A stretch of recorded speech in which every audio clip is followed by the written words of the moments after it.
Bom, é, meus, peço desculpas aos meus colegas, a professora, eu só descobri que não estava mais apresentando quando eu terminei a apresentação. Então eu vou continuar de onde eu acho que eu parei, né, que eu perguntei para os meus colegas, e disponibilizo aqui o link no YouTube para quem quiser assistir a respeito desses artigos dos quais, né, eu tive que analisar. Bom, pelos que meus colegas falaram, parei na parte de mídias sociais, estava falando um pouquinho das diferença entre mídias sociais e aplicativos. Então, as mídias sociais, elas podem ser aplicativos, tá? Só que a diferença das mídias sociais para os aplicativos é que as mídias sociais permitem a criação e troca de conteúdo gerado pelo usuário, diferentemente dos aplicativos. Os aplicativos, eles podem ser utilizados somente para dar informações, ou somente para você fazer consultas, ou para você inserir algum tipo de dado. Então, as mídias sociais, elas têm o objetivo de que os usuários, né, que somos nós, consigam conversar um com os outros. Quais são as vantagens das mídias sociais? Então, elas são ferramentas eletrônicas, elas são relativamente baratas, mas barata até que ponto, né? Porque a gente perde a nossa privacidade, ela não é barata, a rede social ela não é de graça, isso é importante destacar, gente, às vezes a gente não tem conhecimento. As redes sociais, elas utilizam os seus dados, então eles sabem o que vocês gostam, o que vocês estão pensando, o que vocês querem comprar, quais são os seus animais favoritos, quais são suas cores favoritas, quais são os seus tipos de estilo de vida. Tudo isso com base no que você procura, no que você assiste, no que você acessa, no que você curte. Então, elas são baratas porque você é o produto, tá? Então é importante já deixar isso claro, porque às vezes a gente pensa que, mas eu não pago nada para acessar o Facebook, não pago nada para acessar o WhatsApp, não pago nada para acessar o Instagram ou o Twitter. Você não paga porque você é o produto. Elas são amplamente acessíveis, justamente por gerar muitos dados, então a gente precisa que tenha muitas pessoas utilizando para quantos mais dados possíveis, melhor. Melhor para a rede, né? Porque mais propagandas ela consegue vender, mais diferentes tipos de dados ela consegue vender para os anunciantes e etc. Maior engajamento também. A gente utiliza para publicar, acessar informações, construir relacionamentos e principalmente o Big Data, né? Os dados gerados são Big Data nas redes sociais. Podem ser usadas como ferramentas que definem problemas e negociam soluções, por exemplo, sistemas de votação digital. Então, o sistema de votação digital seria interessante no sentido de que a gente poderia utilizar esse sistema de votação sem precisar mais sair de casa. Então, eu não preciso mais ir na urna, não preciso mais... ou para votar coisas assim pequenas. Qual tipo de árvores a gente pode plantar nesse parque? Que tipo de mudança você acha que seria legal na nossa cidade? Então, as mídias sociais se tornam interessantes nesse aspecto. E os aplicativos móveis, nós temos dois tipos, que são os informativos e as aplicações crowdsourcing. Os informativos, já diz o nome, eles informam para vocês coisas. Pode ser tempo, pode ser que horas passa o ônibus, pode ser... onde está, qual é o percurso mais curto, qual é o percurso mais longo, qual é o percurso mais caro ou qual é o percurso mais barato. Então, esses são os aplicativos móveis do tipo informativos. E tem as aplicações crowdsourcing, que são aquelas que coletam dados dos usuários, mas coletam os dados dos usuários porque os usuários deixam eles coletarem, tá? Então, quando você baixa uma aplicação crowdsourcing, ela pergunta para você se você quer compartilhar seus dados com ela. Com esse compartilhamento de dados, normalmente a localização, ela consegue te dar mais informações. Bom, desses aplicativos móveis, então, o estudo notou, né, que 45,6% relacionava-se a viagens, carros, ônibus, bicicletas, estacionamento. Então, vamos supor qual o percurso mais curto, se o ônibus já passou ali naquele ponto, onde tem mais bicicleta para ser alugada, onde tem vagas para estacionar no centro. Então, a grande maioria dos aplicativos móveis existentes para cidades inteligentes, elas se relacionam principalmente com os meios de transporte. 15,6% eram culturais, com informações sobre galerias de artes, parques, bibliotecas, shows, enfim, E o que é interessante desses aplicativos culturais é que muitas vezes eles se integram com os aplicativos de viagem, ou seja, para aquele show, quais ônibus você tem que pegar para chegar? Ou, naquele show que vai acontecer em tal lugar, essas são as vagas, esses são estacionamentos disponíveis. Ou, como evitar passar nesse local, né, devido ao show, para o seu percurso se tornar mais curto, tá? Você demorar menos para chegar no ponto que você quer. E 11% eram ajudar os cidadãos a relatar falhas, problemas às autoridades locais. Que tipo de aplicativo é esse? Vamos supor, você está andando na calçada, vê um buraco. Você vai lá no seu aplicativo e informa, olha, em tal local tem um buraco na calçada. Então, interessante seria para o poder público ter acesso a essas informações. Ou estou andando tô de carro, passo em cima do buraco, meu pneu estoura. Olha, ali tem um buraco. Deixa eu informar aqui no meu aplicativo. Então vou lá e informo. Ou em casos mais extremos, como tem ocorrido na cidade de São Paulo, existem aplicativos que informam onde você foi assaltado. Por quê? Porque nesses pontos você tem que andar com mais cuidado ou com mais atenção. Então, eu fui assaltado em tal ponto. Deixa eu indicar aqui para as pessoas tomarem cuidado quando andarem, ou ficarem mais atentas, ou evitarem passar por esse ponto, né? Às vezes você andar 2 quarteirões para trás é melhor, porque ali não tem tantos assaltos. Então esses são os outros tipos de aplicativos móveis. Eu trouxe o Pulse Point, que eu achei interessante, que é um aplicativo móvel gratuito. Ele alerta as pessoas na proximidade sobre uma parada cardíaca súbita. Quando você integra essa sociedade do Pulse Point, você já informa, né, na hora de fazer o login, na hora de fazer o seu cadastro, se você sabe ou não fazer a ressuscitação cardiopulmonar, ou RCP. Informando isso, o Pulse Point tem a capacidade de, caso em algum momento vamos supor nos Estados Unidos que as pessoas costumam utilizar todos os gadgets disponíveis. Então, se uma pessoa tem um iPhone, ela vai ter um Apple Watch, vai ter um MacBook, vai ter um iPad. Mas o que ocorre, né, com a evolução do Apple Watch? Ele permite que, caso você tenha um mal súbito, ele informa o corpo de bombeiros.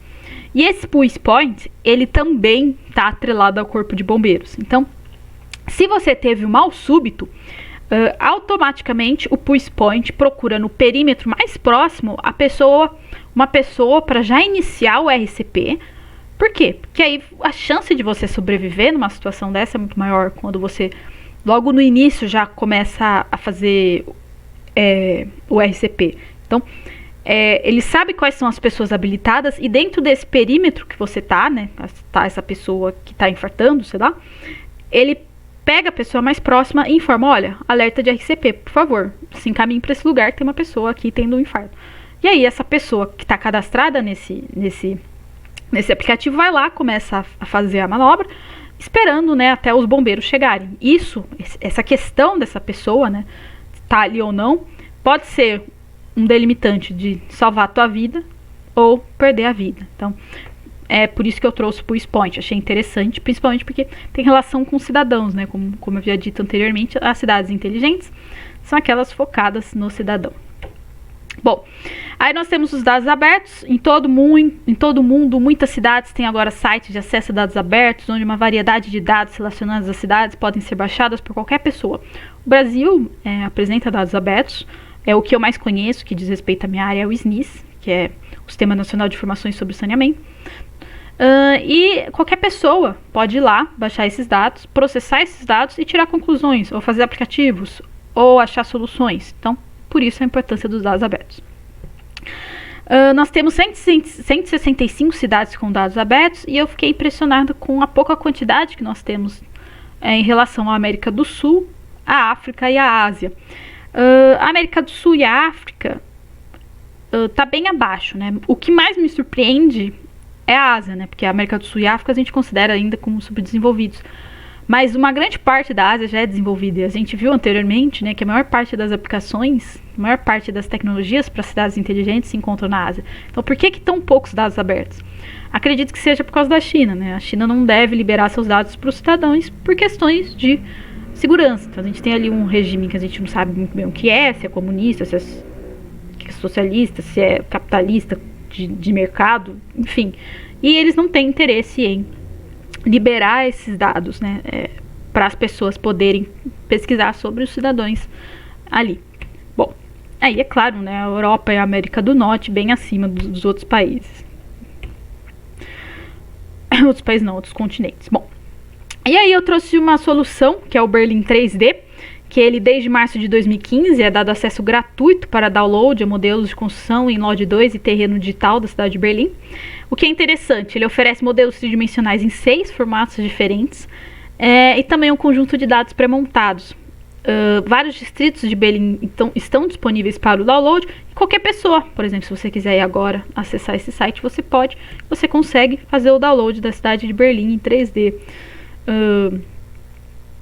Ou, né, em 6 formatos diferentes. Então, pro seu projeto, você pode utilizar um dos formatos diferentes. E em conjunto, tá, com esse modelo 3D, vem alguns dados, tá? Os dados da cidade, que também são interessantes para a gente criar soluções inteligentes. Bom, e aí nós temos os dashboards das cidades. Os dashboards são há muito tempo instrumentos que mostram a operação de um sistema em tempo real. Eu costumo dizer que dashboard é um Excel requintado. Se perguntarem para vocês se eu falei isso, eu vou falar que é mentira, tá? Mas é a maneira mais simples da gente explicar os dashboards. Por quê? Porque eles basicamente dão todas as informações possíveis pra gente, né? Para os cidadãos ou talvez para o poder público. Então a gente tem 2 tipos de dashboards. O portal da cidade, que vem com clima, trânsito, tráfego rodoviário, poluição, tendências do Twitter, preços do mercado de ações, serviços públicos e notícias locais. E a gente tem os exemplos de centros de controles administrativos, que aí são mais para o poder municipal, ou para a polícia, ou para os gestores, ou para os stakeholders, tomadores de decisões. Que eles visualizam muitos tipos de dados simultaneamente, mas são dados que só para eles fazem muito sentido. Então, se a gente tentar observar o que está acontecendo ali, a gente vai ficar bem perdido. Igual quando você entra na bolsa de valores e vê aquele monte de setinha, assim, você fica, ixi, mas o que é isso? Então, existem esses 2 tipos de dashboards. Os dashboards, eles já são aplicados em algumas cidades tornam-se eles livres. Então, a gente tem aí um exemplo de portal da cidade de Londres. Acessei, então, no dia 14 de maio, às 8h30 no horário local, né? O horário daqui deveria ser 3h30 da tarde. Aí eles informam, vamos supor, os status das linhas de trem. Deixa eu colocar aqui meu pontador. Os status da linha de trem, como tá o London Secure Hire, deve ser algum sistema de aluguel de bicicletas, né? Porque ele fala aqui, ó, 9.636 bicicletas disponíveis, 6,3% das estações estão vazias. Aqui ele informa também o serviço de ônibus, como tá, estão operando 2.200 ônibus com 183 trens, seriam acho que metrôs, né, underground trains.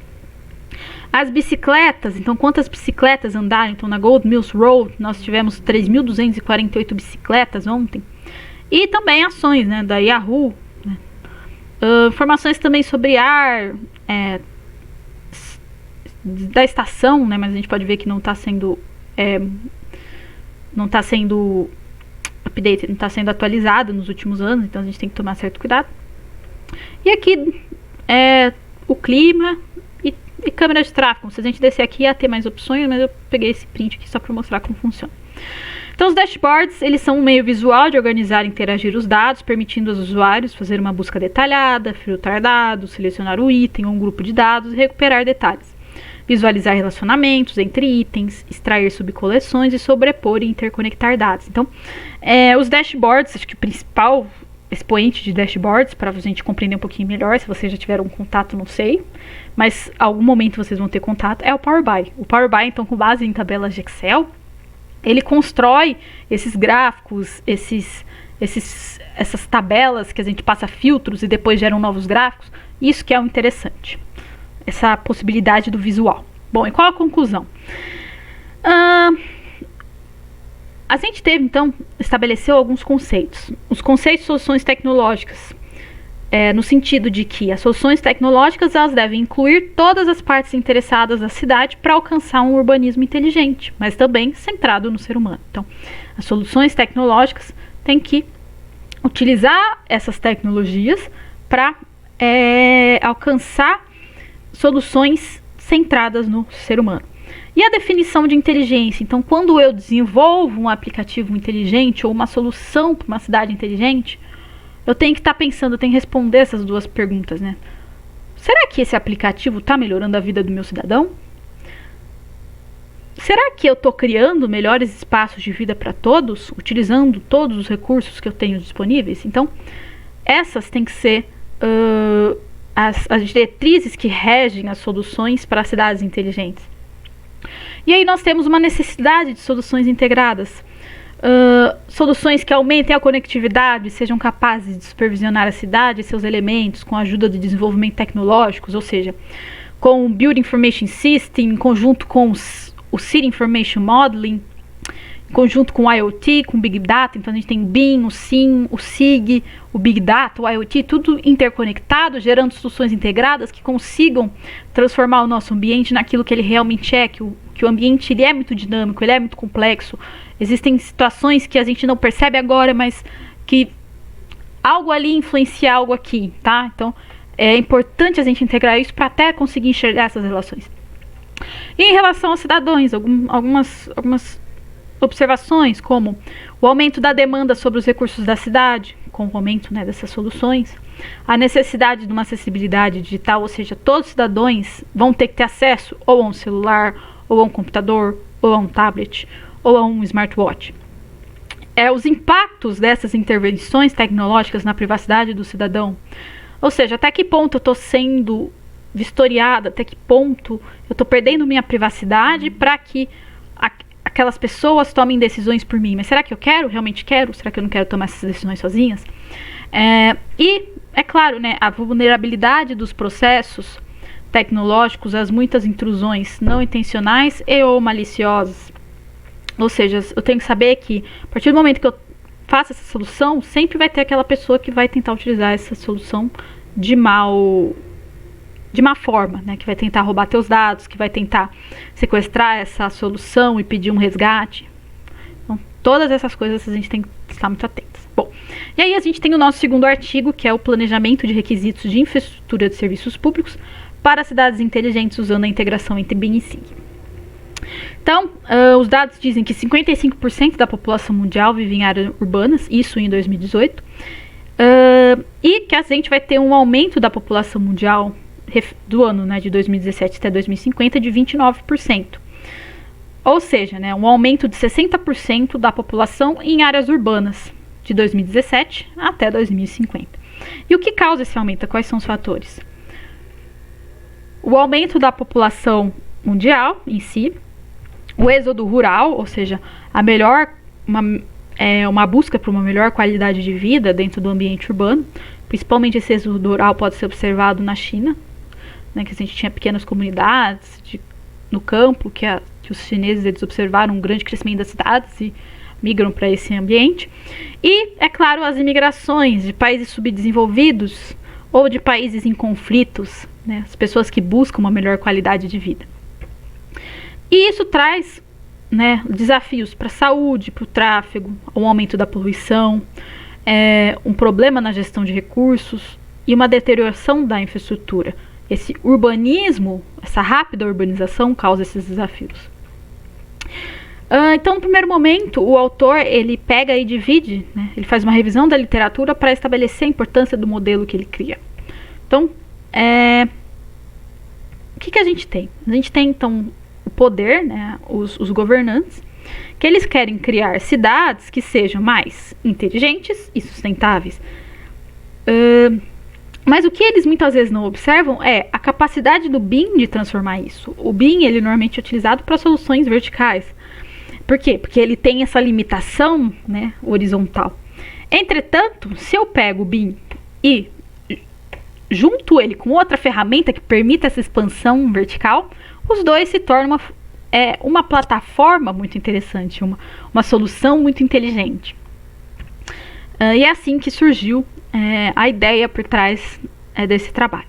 Então, em relação às smart cities ou cidades inteligentes, a gente tem aqui uma variação das terminologias das cidades do futuro em diferentes domínios. Então, a gente tem o econômico, social, o governante.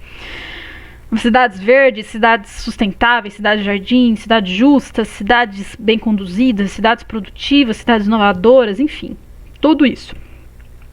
E tudo isso se torna, né, no fim, uma cidade inteligente. Mas a inteligência, ela parte do quê, como eu havia dito anteriormente? A inteligência, ela se parte do foco no cidadão. Então, o cidadão tem que sempre estar por trás de todas as medidas tomadas numa cidade inteligente. Não adianta eu criar uma solução achando que vai ser o máximo se eu não colocar meu cidadão em primeiro lugar. Às vezes ela não vai ser muito aplicável. Bom, e as cidades tradicionais, como elas costumam evoluir? Então a gente tem, né, o planejamento urbano e, com base nesse planejamento urbano, a gente faz as nossas novas construções. E como iria funcionar uma cidade inteligente?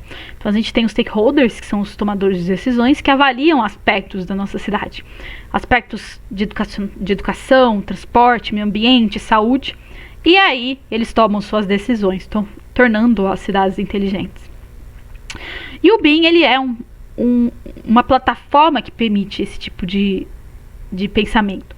Então a gente tem 135, o autor levantou 135 artigos, somente 3 diziam respeito sobre BIM e ArcGIS, mas desses 3 os assuntos não tinham nada a ver com o que ele queria.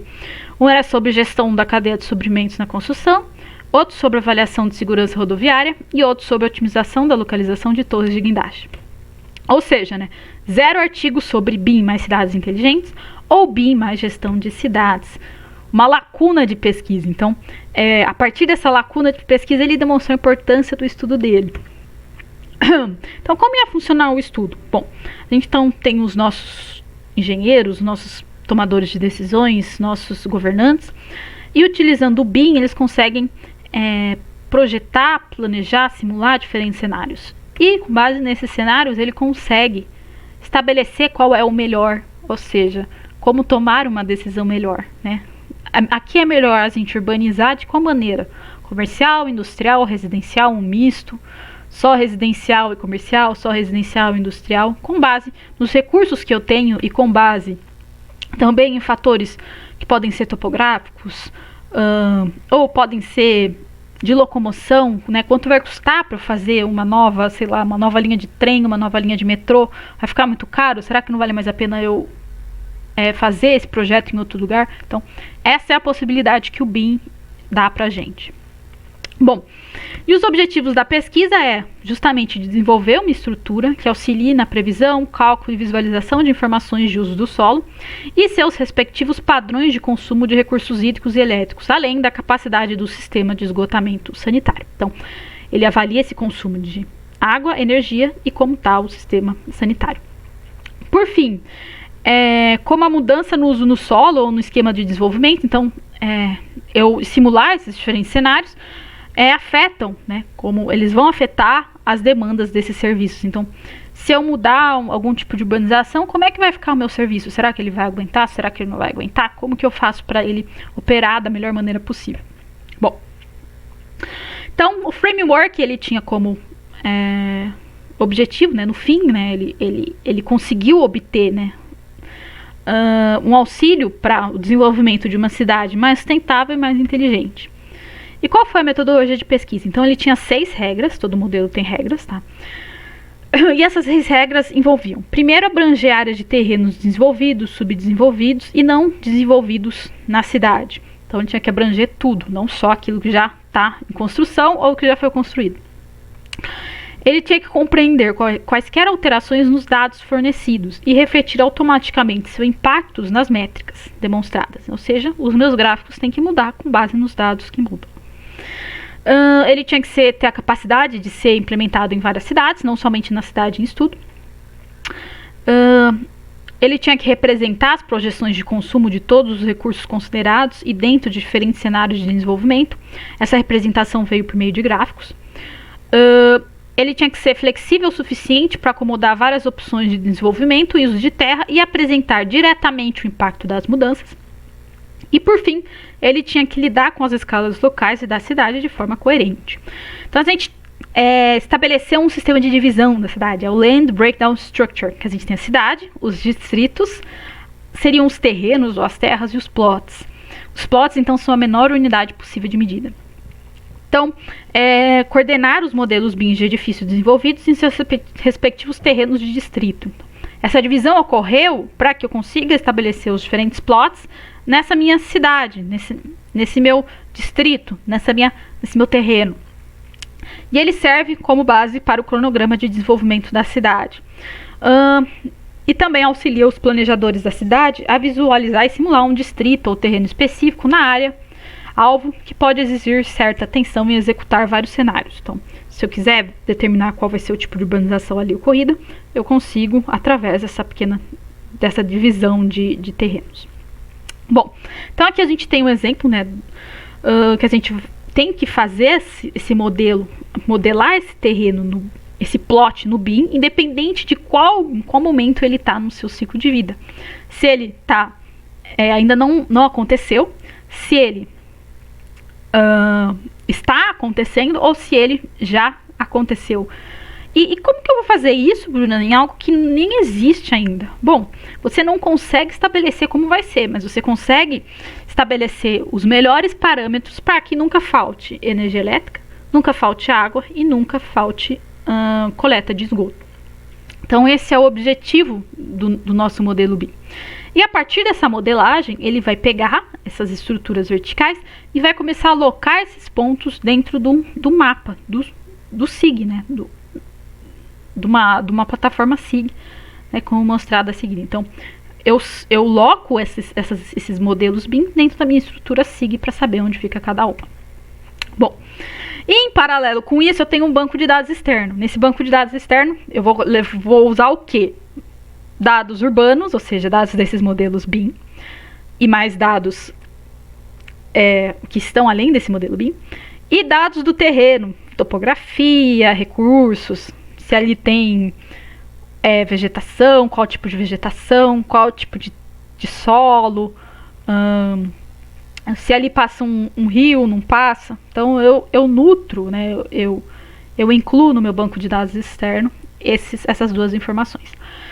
Além disso, também coloco informações de contratos feitos entre talvez o poder público e os engenheiros, o poder público, vamos supor, planos diretores e o cronograma ali de desenvolvimento, né, também pode ser com base nesses contratos.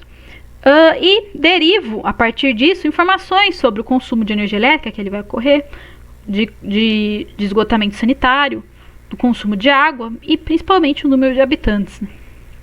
Bom, e a partir disso eu consigo novamente alimentar meu banco de dados externo com essas informações que eu derivei dele e novamente alimentar o GIS para fazer minhas simulações. Então, eu tenho o BIM, mais o banco de dados externo, mais o ArcGIS, que permite fazer N simulações possíveis para obter o maior número de cenários e o maior número a melhor solução possível. Bom, aqui tem então o modelinho que o autor fez. Eu achei meio confuso, então por isso que eu elaborei esses slides anteriores, achei um pouco mais claro. E aqui, pessoal, ele fala basicamente o que eu expliquei até agora para vocês.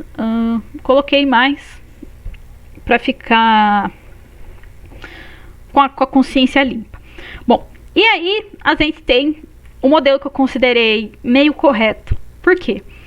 Porque se a gente tem esses dados esses dados de entrada, que são input data, e os dados derivados, que partiram a partir do nosso banco de dados, e a gente cria um modelo integrado, o que é interessante? A partir desse modelo integrado, a gente vai gerar novos dados. E esses novos dados, eles vão se tornar dados de entrada. E a gente pode simular novamente em situações futuros do futuro. Ou seja, a gente consegue planejar nossa cidade o quanto a gente quiser, da maneira como a gente quiser. Bom, e o estudo de caso que foi a aplicação. Então, ele aplicou no distrito de Novo Cairo, com as normas, óbvio, né, do Egito.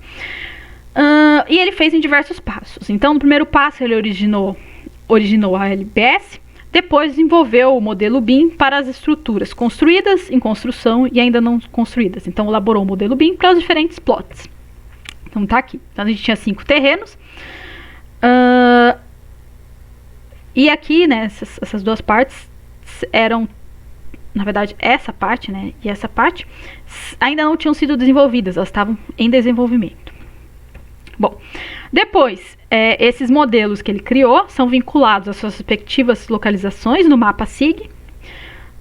De acordo com suas coordenadas no mapa, esses edifícios ou lotes são alocados em seus respectivos distritos e terrenos, e aí é originado o banco de dados externo. Então, nesse banco de dados externos, a gente vai ter dois tipos de dados, os dados brutos e os dados derivados. Os dados brutos dizem respeito aos códigos de construção, tipos de construção, uso do terreno, área construída, incorporadores, data de início da construção, data de término. E os dados derivados, que são dados processados, né? A partir desses dados brutos a gente obtém novos dados. É o número esperado de ocupantes, as necessidades diárias de água, a capacidade esperada de esgoto, a necessidade de energia elétrica, o tempo de construção e o número projetado de ocupantes. Então, no caso desse distrito de Novo Cairo, a gente tinha uma área total construída de 1 milhão de metros quadrados, dos quais 90% eram residenciais e 10% eram divididos quase igualmente entre administrativos e comerciais.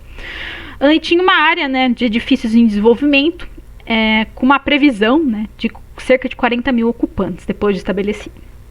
Bom, aí nós tivemos o sexto passo, que é a atribuição de dados relevantes no modelo BIM, né, nesses dados de simulação de consumo, etc. e tal. E o sétimo passo, que é a elaboração do cronograma geral para a inclusão de todos os esquemas de desenvolvimento dos projetos em estudo. Por fim, né, a gente tem a vinculação do modelo ao cronograma. Com a vinculação do modelo ao cronograma, a gente tem o desenvolvimento do modelo BIM, no que a gente chama de 4D, ou seja, 4 dimensões, né, que são as 3 dimensões, mais a dimensão do futuro.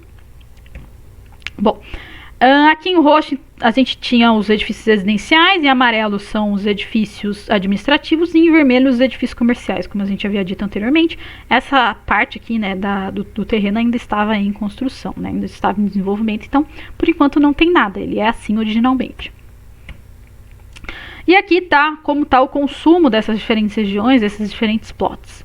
Então a gente tem a água, o esgoto e a energia. Então essa é a parte do a gente consegue ver como está sendo esse consumo, a parte gráfica. E aí foram formulados cenários. Por que formular cenários? Para eu obter as melhores respostas. Obtendo melhores respostas para os meus cidadãos, eu tenho as soluções inteligentes. Então, meu cenário original é que apenas os terrenos 1 e 5 são desenvolvidos, com uma mistura de edifícios residenciais e administrativos e comerciais. Esse, então, é o meu cenário original. O cenário 1, ele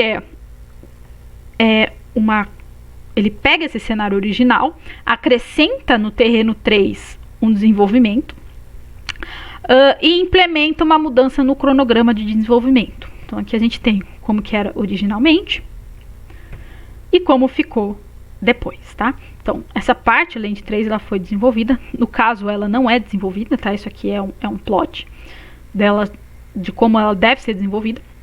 Mas aqui a gente tem, então, um desenvolvimento tanto comercial, residencial, quanto administrativo. E na lente 3, a gente ia ter um desenvolvimento principalmente residencial e administrativo.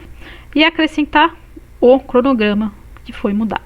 Bom, o cenário 2, ele é similar ao cenário 3, mas ele muda a utilização de alguns edifícios. Então, antes eram residenciais, depois eles passam a ser administrativos. Em seguida, o cenário 3 é uma continuação do cenário 2, com adição do desenvolvimento do terreno 4. E o cenário 4 seriam todas aquelas áreas desenvolvidas, ok? Então, aqui a gente tem o cenário 2, né, em que a gente tem essa alteração de alguns edifícios residenciais para administrativo. O cenário 3, que existe esse desenvolvimento da Terra 4. E o cenário 4, que tem esse desenvolvimento de todos os terrenos. Bom, e aqui está a simulação em si, né, como ficaram os diferentes cenários. Eu achei mais interessante usar aquelas bolinhas por questão de... Tudo bem que a visualização dessa é boa, mas foi mais, assim, didático, tá, gente? Então aqui a gente pode observar como ficaria o último cenário, o cenário com todas as áreas desenvolvidas. E ele consegue, com isso, obter gráficos de como vai ser esse consumo de água, como vai ser as necessidades em relação ao esgoto, a coleta de esgoto, como vai ser esse consumo de energia nesse local. Tendo esses parâmetros, ele busca melhores soluções. Qual a melhor infraestrutura para eu conseguir isso? Se eu preparar minha infraestrutura de tal maneira, será que ela vai conseguir aguentar o que tá pedindo? Tá? Então, esse é o objetivo dessas simulações. Bom, e por fim nós temos essas considerações sobre o modelo. Então, o que é a primeira consideração? Que esse modelo ele depende muito do código de obras ou a norma que é adotada em determinado local. Então, se no estudo ele utilizou as normas do Egito, mas se ele utilizasse as normas brasileiras, talvez fosse diferente os resultados. Talvez não, né? Com certeza ia ser diferente os resultados. Então, é importante você adaptar o seu modelo para o que você tem localmente. Lembrando, né? As cidades, elas são distintas. Cada cidade é de um jeito. Então, cada modelo, teoricamente, tem que ser de um jeito também. Além disso, né, ele destacou o auxílio na tomada de decisões obtida por esse modelo, porque o modelo ele apoia os planejadores de cidade na tomada de decisões criteriosas e na compreensão de suas consequências no sistema. E, finalmente, ele destacou como essa ferramenta é dinâmica. Por quê? Porque ela pode, além de fazer essas estimativas dos padrões futuros de consumo, ela pode fazer quantas simulações eu quiser, quantos cenários são possíveis. E isso torna ele muito dinâmico. Por fim, né, a integração de dados das redes de infraestrutura com os modelos BIM e SIG foi possível. Tais dados podem ser considerados relevantes para planejamento das cidades do futuro, ou seja, é uma ferramenta para as cidades inteligentes. E é isso, pessoal. Agradeço, peço desculpas por ter parado, né? Se bem que não foi minha culpa, mas né, acontece. Espero que vocês, quem tenha chegado até o fim, tenha gostado dessa apresentação. Muito obrigada a todos.